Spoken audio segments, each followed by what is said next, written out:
जो 20 सालों से मुख्यमंत्री हो अशोक जी, आपके इस उद्योग धंधे पर मुझे नीतीश कुमार का चुनावों के दरमियान दिया गया भाषण याद आ गया, जब उन्होंने कहा कि यहाँ पर समंदर थोड़े ना है कि उद्योग धंधे बहुत तेजी से पनपेंगे और आगे बढ़ेंगे। और अभी उद्योग मंत्री बने तो थे शहनवाज हुसैन, कई करोड़ों का लेकर जा रहे थे उद्योग, वहां पर बीच में ही साथ छोड़ दिया।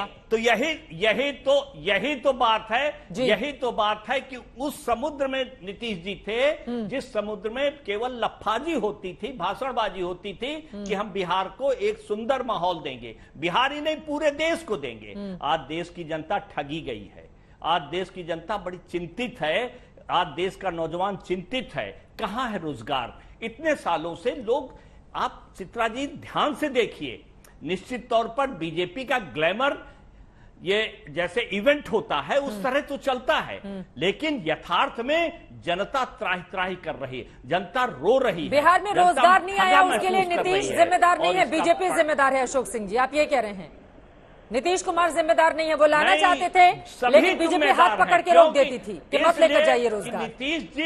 नीतीश जी भारतीय जनता पार्टी के साथ दबे हुए थे, उनको घुटन महसूस, उनको करने नहीं दबा कर रखा था संजय टाइगर जी आपने नीतीश कुमार को, घुटन महसूस कर रहे थे वो, और आप लोगों की वजह से रोजगार नहीं जा पाया बिहार में। नीतीश मिलकर बिहार को एक नई दिशा बताएं कि आरजेडी रागिनी जी आ रही हूँ, सुजाता जी बोलने दीजिए प्लीज। संजय टाइगर जी छोड़ा था, उनके गठबंधन को छोड़ा था तो गंभीर आरोप लगाए थे, उसका जवाब मांगा था, भ्रष्टाचार के गंभीर आरोप थे, क्या उसका जवाब मिल गया? उस भ्रष्टाचार की कड़ी में और भ्रष्टाचार की कोई कड़ियां जुड़ गई, तो आपका जो चेहरा था और आपका क्या मूल्यांकन था नीतीश जी के प्रति? आज तो बड़ी बड़ी बात है। मैं एक वीडियो क्लिप आपको दिखाता हूँ। संजय जी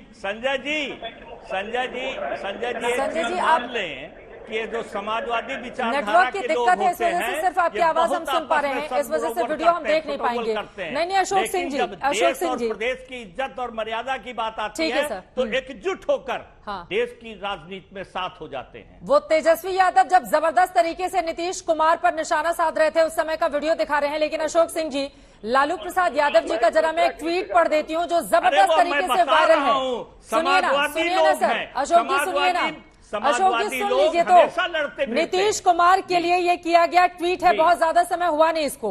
उन्होंने लिखा, नीतीश सांप हैं, जैसे सांप केचुला छोड़ता है वैसे ही नीतीश भी केचुल छोड़ता है और हर 2 साल में सांप की तरह नया चमड़ा धारण कर लेता है।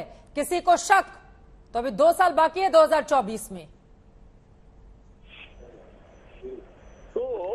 आज उनकी धारणा बदल गई। हम बता तो रहे चित्रा जी, समाजवादी एक दूसरे पे आरोप प्रत्यारोप करता है, लेकिन जब प्रदेश और देश खतरे में होता तो एकजुट होकर वो लड़ता है। जिस व्यक्ति को हमने बीजेपी के चलते, नरेंद्र मोदी के चलते सहयोग किया, वो किस तरह गठबंधन को छोड़कर भाग गया और बहाने बना रहा है। दर्द कुछ और है, दर्द है उपराष्ट्रपति नहीं बने, बहाना कुछ है, बीजेपी हमको तोड़ना चाह रही है। अरे बीजेपी तो आप 6 सांसदों वाले विधायकों वाली पार्टी थे, 7 विधायकों वाली पार्टी थे, कहां पहुंचाया हमने आपको मुख्यमंत्री बनाया, केंद्र में मंत्री बनाया, और आपका जो चेहरा था जिसको कहते थे कि हमारे चेहरे पर वोट मिलता है, इस बार जब आपको वोट नहीं मिला तो आपका कहाँ गया चेहरे का चमक? इसका तो बीजेपी को हो गया। जब सीटें मिलती थी तो आपके चेहरे पर मिलती थी। अरे आपके चेहरे पर हमने कमल का लेप लगाकर उसको चमकाया था, अब वो लेप उतर गया। आने वाला चुनाव में पता चल जाएगा कि आपका चेहरा कितना। माधव आनंद जी, ये सवाल तो आपके लिए है, बीजेपी का लेप चिपका हुआ था चेहरे पर नीतीश कुमार के। 16 सांसद हो गए आपके। हमारी बिल्ली हमी से मैं आऊँ, हमारी बिल्ली हमी से मैं आऊँ। माधव आनंद जी और रागिनी जी बहुत हंस रही हैं। मैं आऊंगी रागिनी आपके पास, माधव जी की बात हो जाए। बिल्ली बनाने में शौक है। संजय टाइगर जी ने बहुत सारे बातें कर दी। संजय टाइगर जी को मैं ये कहना चाहता हूँ, क्या उन्होंने एहसान करके किया कि मुख्यमंत्री जी को, आदरणीय नीतीश कुमार जी को मुख्यमंत्री बना दिया? ये तो पहले से डिसाइड था कि उनके नेतृत्व में चुनाव लड़ा जाएगा और वही मुख्यमंत्री जैसे होंगे चुनाव के बाद। अरे आज नीतीश कुमार ने कहा है कि मैं तो सीएम नहीं बनना चाहता था 2020 में, जबरदस्ती बना दिया बीजेपी ने मुझे। आज ही का उनका बयान है माधव आनंद जी। मैं बता रहा हूँ ना। और जब वो कहे, स्वेच्छा से कहे कि मैं मुख्यमंत्री नहीं बनना चाहता हूँ, तो यही सभी लोग मिलकर कहे कि नहीं, आपके नेतृत्व में ही मुझे काम करना है और सबके जो है जो रिक्वेस्ट को उन्होंने स्वीकार किया कि बिहार के हित को ध्यान में रखते हुए कि बड़े नेता हैं, उनके नेतृत्व में ही सब काम करना चाहते हैं, उसको भी उन्होंने सहर्ष स्वीकार किया। अब दूसरी बात मैं कहना चाहता हूं संजय टाइगर जी को, संजय टाइगर जी आपसे कहने के लिए आए थे कि आदरणीय मुख्यमंत्री जी की मुझे उपराष्ट्रपति बनना है और राष्ट्रपति बनना है। अरे आप गठबंधन धर्म का पालन नहीं कर पाए, आप गठबंधन का पालन नहीं कर पाए। अगर गठबंधन धर्म बिहार की कुर्सी में बीजेपी को दे देता हूँ और हमें उपराष्ट्रपति बना दिया जाए, हमको उपराष्ट्रपति बनाने में वो बोल रहे हैं कि एक नेता आए थे बोलने के लिए कि उपराष्ट्रपति की कुर्सी दे दीजिए और बिहार संभालिए आप। माधव आनंद जी, राज्यसभा का सभापति होता है, आपने अरुणाचल प्रदेश में हमारे विधायकों को तोड़ने का काम किया, बिहार में क्या आपने साजिश रची? बिहार में तो हम जंगल राज की जनता को एक एक करके हमने रावण को हराने के लिए विभीषण को गले लगा दिया था, हम तो बिहार की जनता देने का काम किया। अरे आप गठबंधन धर्म निभाना ही नहीं जानते हैं और यही कारण है कि एक एक करके एनडीए का कुनबा जो है सो अलग हो रहा है। लेकिन रागिनी नायक देखिए, कांग्रेस पार्टी के लिए बड़ी विचित्र स्थिति है। आप बिहार में कितने भी खुश हो जाइए, लेकिन ये बात सही है कि बिना आरजेडी नीतीश कुमार के वहां पर कांग्रेस पार्टी का क्या अस्तित्व है ये बताने की जरूरत नहीं। उत्तर प्रदेश में आपका पूरा सुपड़ा साफ हो गया, सिर्फ एक विधायक बचा है। विधान परिषद में कांग्रेस पार्टी है ही नहीं, क्लीन बोल्ड हो चुकी है। देश के दूसरे भी हिस्सों में अगर हम नजर डालें तो कांग्रेस सिकुड़ती भी चली जा रही है।